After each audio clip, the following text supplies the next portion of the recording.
এই গোবৰ খোৱাটোৰ কথা শুনি লওকচোন কি কৈছে প্ৰথমতে শুনি লওক তাৰপিছত মই কৈ আছোঁ। मैं भी 5 करोड़ का इनाम घोषित कर रहा हूं कि जो भी आमिर खान को टपका देगा उसका जो भी लीगल लड़ाई का खर्चा होगा वो हम देंगे। 5 करोड़ उसके जो है परिवार को इनाम देंगे।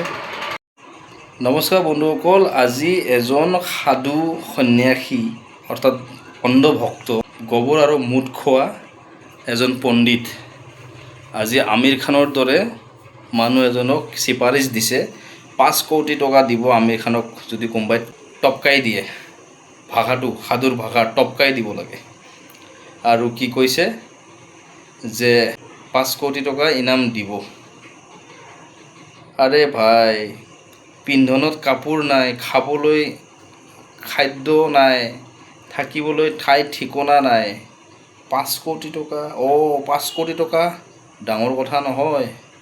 হাজাৰ টকীয়া দৰমহাত এজন মানুহে যেতিয়া 150-200 কৰোৰ টকাৰ সম্পত্তি হ'ব পাৰে আৰু এওঁলোকতো প্ৰিন্সিপাল হয়।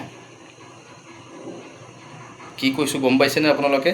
মই ৰাম মন্দিৰৰ কথা কৈছোঁ। ৰাম মন্দিৰত থকা চিকিউৰিটি বা পহৰাদাৰবিলাকে 10-12 হাজাৰ টকাৰ চাকৰি কৰি 200-300 কোটি টকাৰ সম্পত্তিৰ মালিক হৈছে যদি, আৰু এওঁলোকেতো ভিতৰত থাকে জেগাত, পইচা বুটলোৱা ছিষ্টেমটোত তেওঁলোকৰ থাকিবই। আৰু যাৰ কাৰণে কি কৰিব, যি টি বকি আছে, যিটো ইম্পচিবল বস্তু। এইবোৰ জাতি ধৰ্ম কৰি একো লাভ নাই।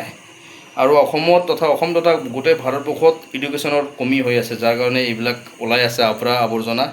গতিকে শিক্ষা বহুত জৰুৰী হৈছে অসম তথা ভাৰতবৰ্ষত। শিক্ষাৰ ক্ষেত্ৰত গুৰুত্ব দিব লাগে চৰকাৰে। ধন্যবাদ। জয় জুবিন দা, জয় অসম।